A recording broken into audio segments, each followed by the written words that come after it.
Habang abala ako sa pagsagot ng mga tanong online, biglang pumasok si Lolo Ben sa kwarto, dala ang kanyang lumang cellphone. May bitbit siyang kakaibang ngiti. Lolo Ben, "Anak, pwede ba kitang tanungin?"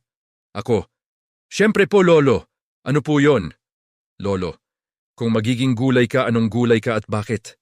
At napaisip ako. Sa dinami-rami ng tanong, ito ang pinaka-weird.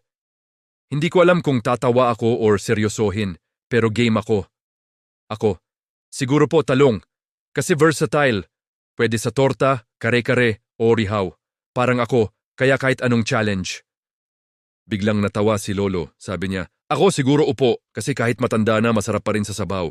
Sabay kindat. Paglabas ni Lolo, nakita kong may iniwang papel sa mesa.